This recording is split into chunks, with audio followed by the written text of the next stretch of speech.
Chapter 25. Dr. Seward's Diary. 11. October evening. Jonathan Harker has asked me to note this, as he says he is hardly equal to the task, and he wants an exact record kept. I think that none of us were surprised when we were asked to see Mrs. Harker a little before the time of sunset. We have of late come to understand that sunrise and sunset are to her times of peculiar freedom, when her old self can be manifest without any controlling force subduing or restraining her, or inciting her to action. This mood or condition begins some half-hour or more before actual sunrise or sunset, and lasts till either the sun is high, or whilst the clouds are still aglow with the rays streaming above the horizon.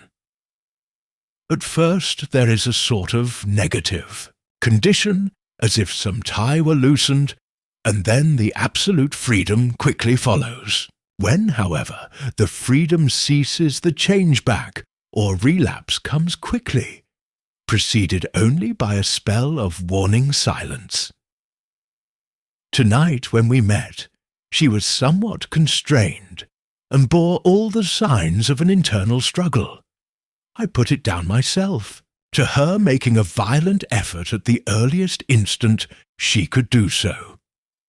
A very few minutes, however, gave her complete control of herself. Then, motioning her husband to sit beside her on the sofa where she was half reclining, she made the rest of us bring chairs up close. Taking her husband's hand in hers, began, "We are all here together in freedom, for perhaps the last time. I know, dear, I know that you will always be with me to the end." This was to her husband, whose hand had, as we could see, tightened upon hers. In the morning we go out upon our task, and God alone knows what may be in store for any of us.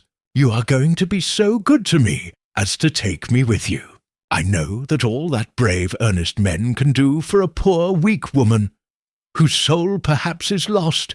No, no, not yet, but is at any rate at stake, you will do. But you must remember that I am not as you are. There is a poison in my blood, in my soul, which may destroy me, which must destroy me unless some relief comes to us. Oh, my friends, you know as well as I do that my soul is at stake, and though I know there is one way out for me, you must not, and I must not take it." She looked appealingly to us all in turn, beginning and ending with her husband. "What is that way?" asked Van Helsing in a hoarse voice. "What is that way which we must not, may not take? That I may die now, either by my own hand or that of another, before the greater evil is entirely wrought. I know, and you know, that were I once dead, you could and would set free my immortal spirit, even as you did my poor Lucy's. Were death, or the fear of death, the only thing that stood in the way, I would not shrink to die here now, amidst the friends who love me. But death is not all. I cannot believe that to die in such a case, when there is hope before us and a bitter task to be done, is God's will. Therefore I, on my part, give up here the certainty of eternal rest, and go out into the dark, where may be the blackest things that the world or the nether world holds." We were all silent, for we knew instinctively that this was only a prelude. The faces of the others were set, and Harker's grew ashen grey. Perhaps he guessed better than any of us what was coming.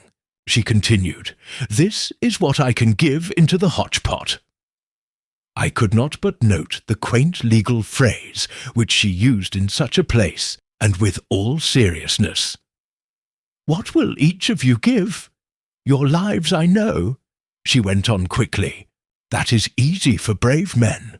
Your lives are God's, and you can give them back to him. But what will you give to me?" She looked again questioningly, but this time avoided her husband's face. Quincy seemed to understand. He nodded, and her face lit up. "Then I shall tell you plainly what I want, for there must be no doubtful matter in this connection between us now. You must promise me, one and all, even you, my beloved husband, that should the time come, you will kill me. What is that time?" The voice was Quincy's, but it was low and strained. "When you shall be convinced that I am so changed that it is better that I die than I may live. When I am thus dead in the flesh, then you will, without a moment's delay, drive a stake through me and cut off my head, or do whatever else may be wanting to give me rest." Quincy was the first to rise after the pause. He knelt down before her, and taking her hand in his, said solemnly, "I'm only a rough fellow, who hasn't, perhaps, lived as a man should to win such a distinction. But I swear to you by all that I hold sacred and dear, that should the time ever come, I shall not flinch from the duty that you have set us. And I promise you, too, that I shall make all certain, for if I am only doubtful, I shall take it that the time has come." "My true friend," was all she could say amid her fast-falling tears, as, bending over, she kissed his hand. "I swear, the same, my dear Madam Mina," said Van Helsing. "And I," said Lord Godalming, each of them in turn kneeling to her to take the oath. I followed myself. Then her husband turned to her one-eyed and with a greenish pallor, which subdued the snowy whiteness of his hair, and asked, "And must I, too, make such a promise, O my wife?"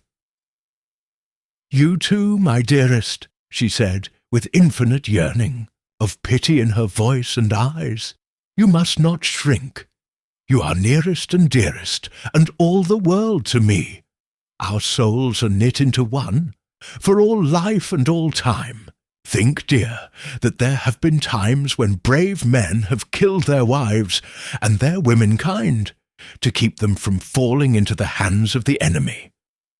Their hands did not falter any the more, because those that they loved implored them to slay them. It is men's duty towards those whom they love in such times of sore trial. And oh, my dear, if it is to be that I must meet death at any hand, let it be at the hand of him that loves me best. Dr. Van Helsing, I have not forgotten your mercy in poor Lucy's case to him who loved—" She stopped with a flying blush and changed her phrase. "To him who had best right to give her peace.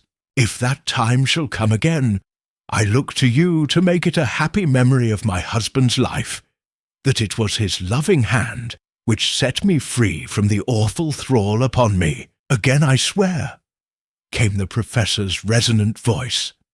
Mrs. Harker smiled, positively smiled, as with a sigh of relief she leaned back and said, "And now one word of warning, a warning which you must never forget. This time, if it ever come, may come quickly and unexpectedly, and in such case you must lose no time in using your opportunity. At such a time I myself might be, nay, if the time ever comes shall be, leagued with your enemy against you. One more request." She became very solemn as she said this. "It is not vital and necessary like the other. But I want you to do one thing for me, if you will." We all acquiesced, but no one spoke. There was no need to speak. "I want you to read the burial service." She was interrupted by a deep groan from her husband. Taking his hand in hers, she held it over her heart and continued, "You must read it over me some day. Whatever may be the issue of all this fearful state of things, it will be a sweet thought to all or some of us. You, my dearest, will I hope read it, for then it will be in your voice, in my memory for ever. Come what may. But oh, my dear one, he pleaded, death is afar off from you. Nay, she said, holding up a warning hand, I am deeper in death at this moment than if the weight of an earthly grave lay heavy upon me. Oh, my wife, must I read it? He said before he began. It would comfort me, my husband, was all she said, and he began to read when she had got the book ready. How could anyone tell of that strange scene, its solemnity, its gloom, its sadness, its horror, and withal its sweetness? Even a skeptic, who can see nothing but a travesty of bitter truth in anything holy or emotional, would have been melted to the heart had he seen that little group of loving and devoted friends kneeling round that stricken and sorrowing lady, or heard the tender passion of her husband's voice, as in tones so broken with emotion that often he had to pause, he read the simple and beautiful service from the burial of the dead. I cannot go on. Words and voice fail me. She was right in her instinct. Strange as it all was, bizarre as it may hereafter seem even to us who felt its potent influence at the time, it comforted us much, and the silence which showed Mrs. Harker's coming relapse from her freedom of soul did not seem so full of despair to any of us as we had dreaded. Jonathan Harker's Journal, 15 October, Varna. We left Charing Cross on the morning of the 12th, got to Paris the same night, and took the places secured for us in the Yuham Orient Express. We travelled night and day, arriving here at about 5 o'clock. Lord Godalming went to the consulate to see if any telegram had arrived for him, whilst the rest of us came on to this hotel, the Odessus. The journey may have had incidents. I was, however, too eager to get on to care for them. Until the Tsarina Catherine comes into port, there will be no interest for me in anything in the wide world. Thank God! Mina is well and looks to be getting stronger. Her colour is coming back. She sleeps a great deal. Throughout the journey she slept nearly all the time. Before sunrise and sunset, however, she is very wakeful and alert, and it has become a habit for Van Helsing to hypnotize her at such times.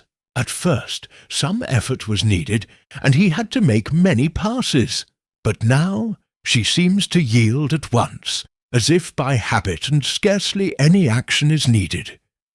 He seems to have power at these particular moments to simply will, and her thoughts obey him. He always asks her what she can see and hear. She answers to the first, "Nothing, all is dark," and to the second, "I can hear the waves lapping against the ship and the water rushing by. Canvas and cordage strain, and masts and yards creak. The wind is high. I can hear it in the shrouds, and the bow throws back the foam." It is evident that the Tsarina Catherine is still at sea, hastening on her way to Varna. Lord Godalming has just returned. He had 4 telegrams, one each day since we started, and all to the same effect, that the Tsarina Catherine had not been reported to Lloyd's from anywhere. He had arranged before leaving London that his agent should send him every day a telegram saying if the ship had been reported. He was to have a message even if she were not reported, so that he might be sure that there was a watch being kept at the other end of the wire. We had dinner and went to bed early. Tomorrow we are to see the Vice-Consul, and to arrange, if we can, about getting on board the ship as soon as she arrives. Van Helsing says that our chance will be to get on the boat between sunrise and sunset. The Count, even if he takes the form of a bat, cannot cross the running water of his own volition, and so cannot leave the ship. As he dare not change to man's form without suspicion, which he evidently wishes to avoid, he must remain in the box. If, then, we can come on board after sunrise, he is at our mercy, for we can open the box and make sure of him, as we did of poor Lucy, before he wakes. What mercy he shall get from us will not count for much. We think that we shall not have much trouble with officials or the seamen. Thank God! This is the country where bribery can do anything, and we are well supplied with money. We have only to make sure that the ship cannot come into port between sunset and sunrise without our being warned, and we shall be safe. Judge Moneybag will settle this case, I think, 16 October. Mina's report still the same. Lapping, waves and rushing water, darkness and favouring winds. We are evidently in good time, and when we hear of the Tsarina Catherine, we shall be ready. As she must pass the Dardanelles, we are sure to have some report. 17 October. Everything is pretty well fixed now, I think, to welcome the Count on his return from his tour. Godalming told the shippers that he fancied that the box sent aboard might contain something stolen from a friend of his, and got a half consent that he might open it at his own risk. The owner gave him a paper telling the captain to give him every facility in doing whatever he chose on board the ship, and also a similar authorization to his agent at Varna. We have seen the agent, who was much impressed with Godalming's kindly manner to him, and we are all satisfied that whatever he can do to aid our wishes will be done. We have already arranged what to do in case we get the box open. If the Count is there, Van Helsing and Seward will cut off his head at once, and drive a stake through his heart. Morris and Godalming and I shall prevent interference, even if we have to use the arms which we shall have ready. The Professor says that if we can so treat the Count's body, it will soon after fall into dust. In such case, there would be no evidence against us in case any suspicion of murder were aroused. But even if it were not, we should stand or fall by our act, and perhaps some day this very script may be evidence to come between some of us and a rope. For myself, I should take the chance only too thankfully if it were to come. We mean to leave no stone unturned to carry out our intent. We have arranged with certain officials that the instant the Tsarina Catherine is seen, we are to be informed by a special messenger. 24 October. A whole week of waiting. Daily telegrams to Godalming, but only the same story. Yet reported. Mina's morning and evening hypnotic answer is unvaried. Lapping waves, rushing water, and creaking masts. Telegram, October 24th. Rufus Smith, Lloyd's, London, to Lord Godalming, care of H.B.M. Vice-Consul, Varna. Tsarina Catherine reported this morning from Dardanelles. Dr. Seward's diary, 25 October. How I miss my phonograph! To write diary with a pen is irksome, to me. But Van Helsing says I must. We were all wild with excitement yesterday when Godalming got his telegram from Lloyd's. I know now what men feel in battle when the call to action is heard.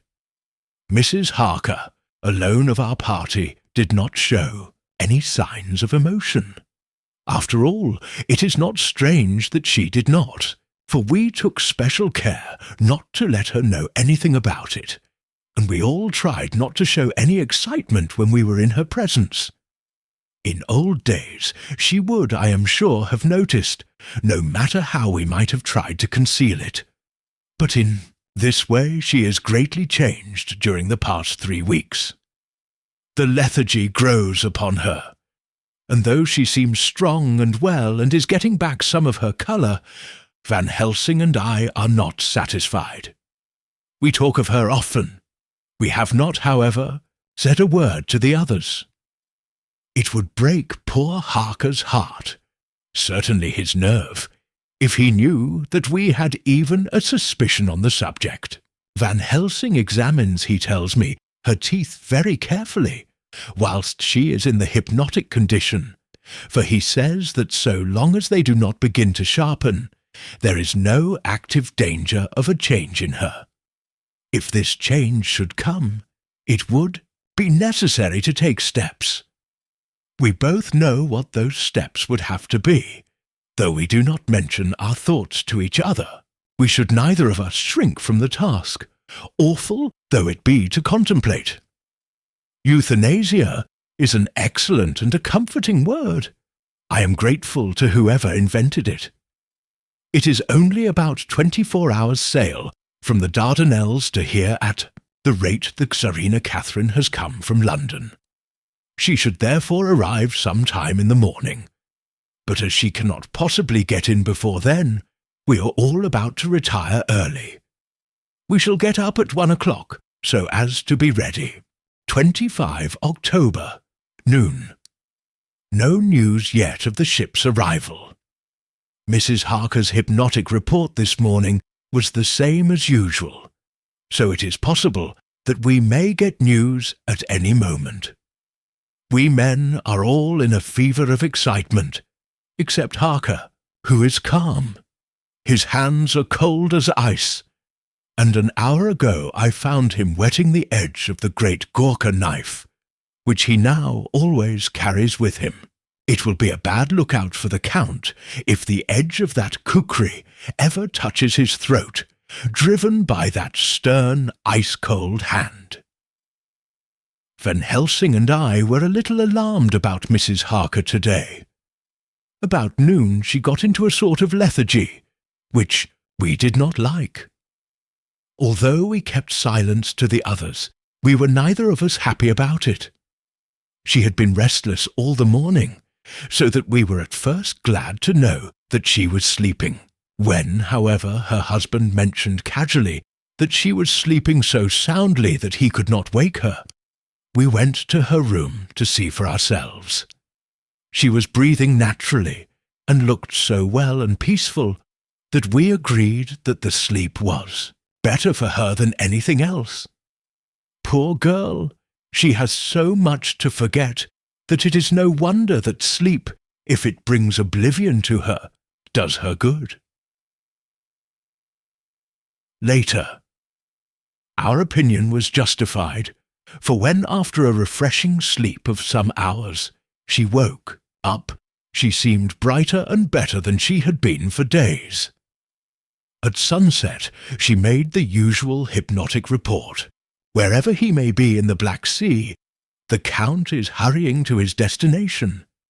To his doom, I trust, 26 October. Another day, and no tidings of the Tsarina Catherine. She ought to be here by now. That she is still journeying somewhere is apparent, for Mrs. Harker's hypnotic report at sunrise was still the same. It is possible that the vessel may be lying by at times for fog. Some of the steamers which came in last evening reported patches of fog both to north and south of the port. We must continue our watching, as the ship may now be signalled any moment. 27 October, noon. Most strange. No news yet of the ship we wait for. Mrs. Harker reported last night and this morning as usual. Lapping waves and rushing water, though she added that the waves were very faint. The telegrams from London have been the same. No further report. Van Helsing is terribly anxious, and told me just now that he fears the Count is escaping us. He added significantly, I did not like that lethargy of Madam Mina's. Souls and memories can do strange things during trance.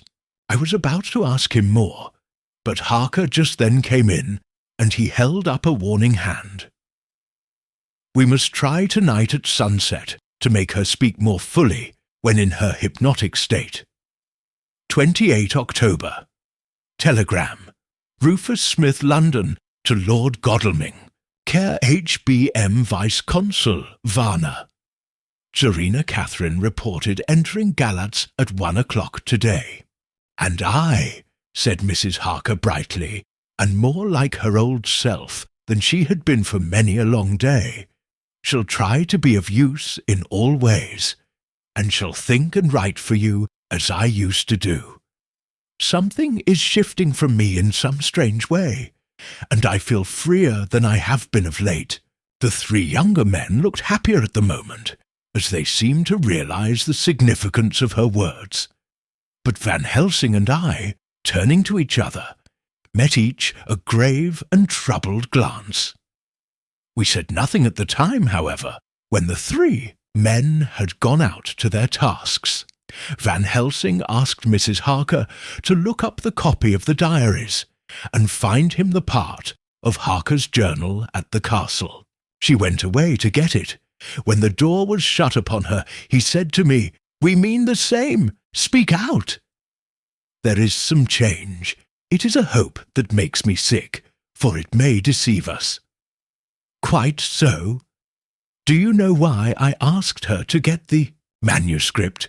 No, said I, unless it was to get an opportunity of seeing me alone.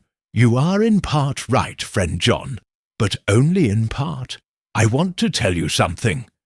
And oh, my friend, I am taking a terrible risk, but I believe it is right. In the moment when Madam Mina said those words that arrest both our understanding, an inspiration came to me. In the trance of 3 days ago, the Count sent her his spirit to read her mind. Or more like, he took her to see him in his earth box, in the ship with water rushing, just as it go free at rise and set of sun. He learned then that we are here, for she have more to tell in her open life, with eyes to see and ears to hear, than he, shut as he is in his coffin box. Now he make his most effort to escape us. At present he want her not. He is sure with his so great knowledge that she will come at his call, but he cut her off. Take her, as he can do, out of his own power, that so she come not to him. Ah, there I have hope that our man-brains, that have been of man so long, and that have not lost the grace of God, will come higher than his child-brain, that lie in his tomb for centuries, that grow not yet to our stature, and that do only work selfish, and therefore small. Here comes Madam Mina, not a word to her of her trance. She know it not, and it would overwhelm her, and make despair, just when we want all her hope, all her courage, when most we want all her great brain, which is trained like man's brain, but is of sweet woman, and have a special power, which the Count give her, and which he may not take away altogether, though he think not so. Hush, let me speak, and you shall learn. Oh, John, my friend, we are in awful straits. I fear, as I never feared before. We can only trust the good God. Silence! Here she comes.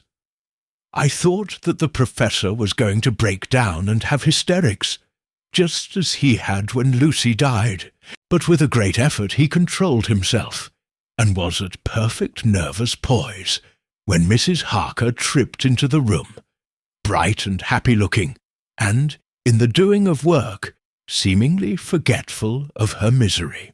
As she came in, she handed a number of sheets of typewriting to Van Helsing. He looked over them gravely, his face brightening up as he read. Then, holding the pages between his finger and thumb, he said, "Friend John, to you with so much of experience already, and you too, dear Madam Mina, that are young, here is a lesson. Do not fear ever to think.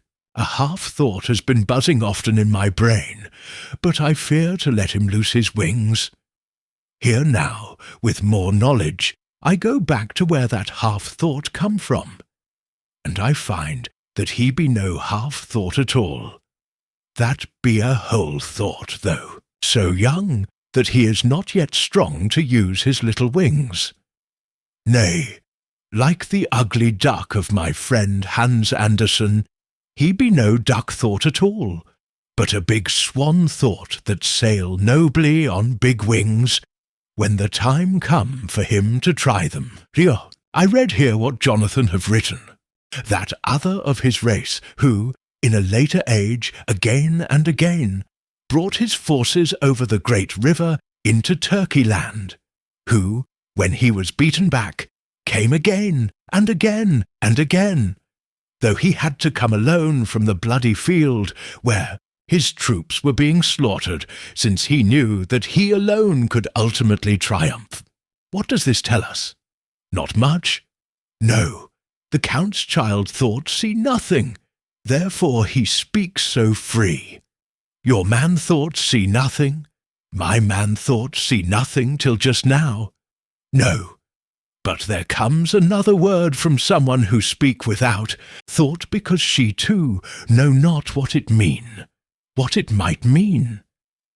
Just as there are elements which rest, yet when in nature's course they move on their way and they touch, then poof, and there comes a flash of light, heaven-wide, that blind and kill and destroy some, but that show up all earth below for leagues and leagues.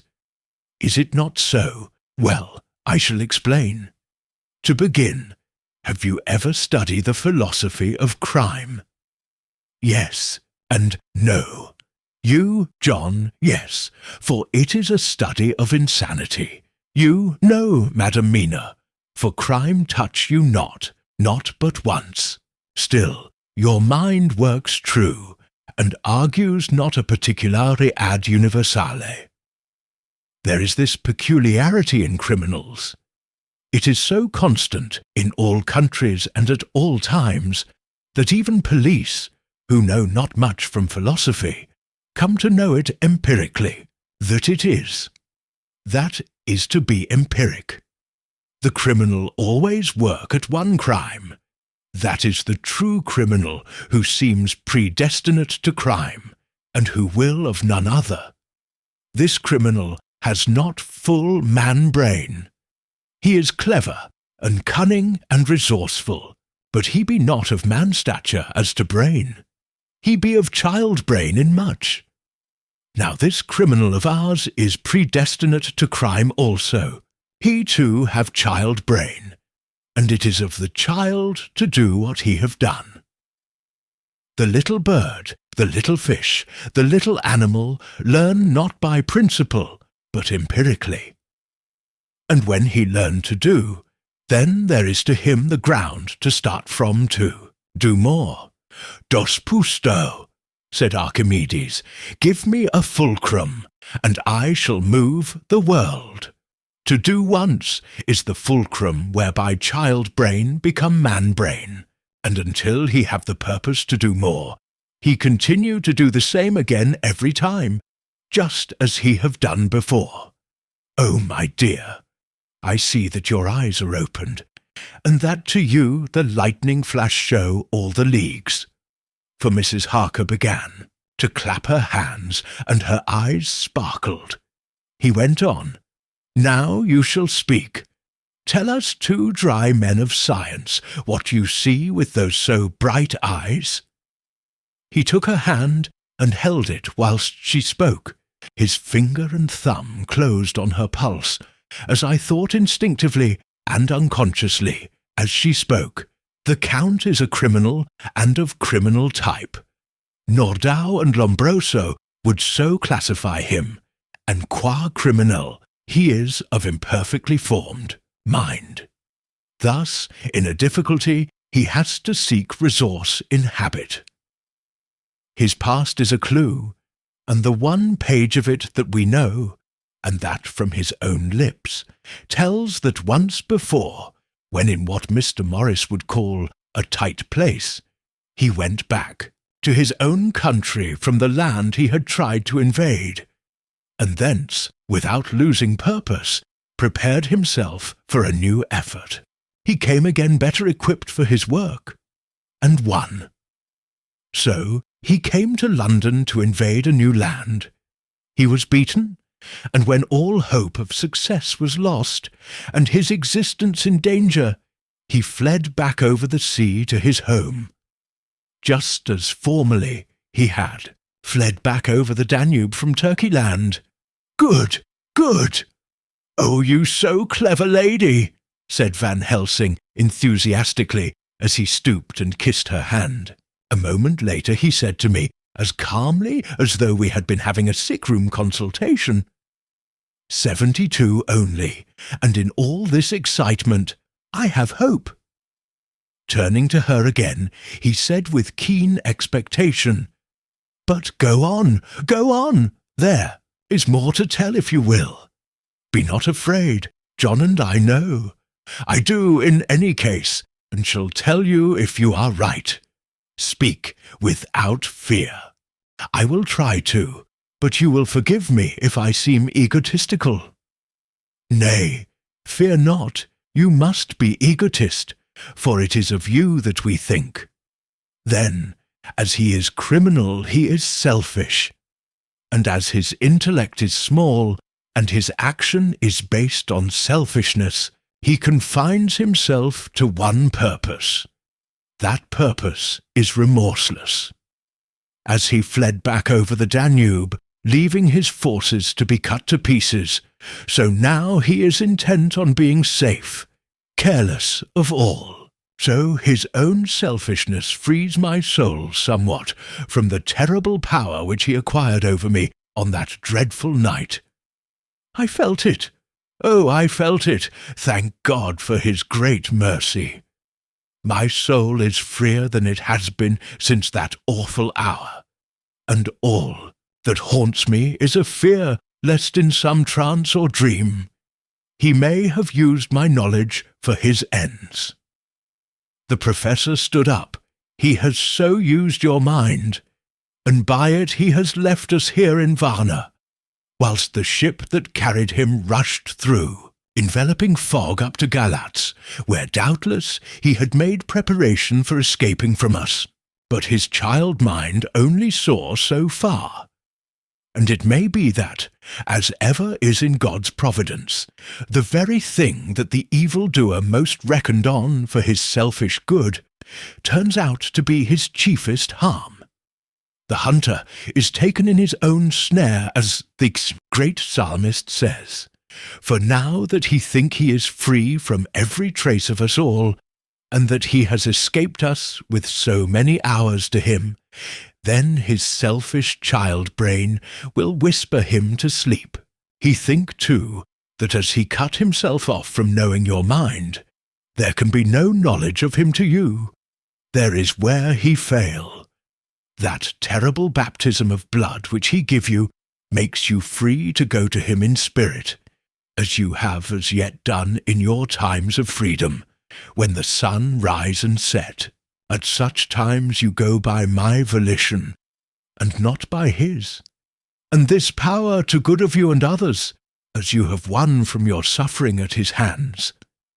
This is now all the more precious that he know it not, and to guard himself have even cut himself off from his knowledge of our where. We, however, are not selfish, and we believe that God is with us through all this blackness, and these many dark hours. We shall follow him, and we shall not flinch, even if we peril ourselves that we become like him. Friend John, this has been a great hour, and it have done much to advance us on our way. You must be scribe and write him all down, so that when the others return from their work you can give it to them, Then they shall know as we do. And so I have written it whilst we wait their return, and Mrs. Harker has written with her typewriter all since she brought the MS to us. Thank you for listening to today's chapter. If you enjoyed the journey, don't forget to like, share and subscribe to Driven to Win. The next chapter will be uploaded tomorrow. Don't miss what happens next.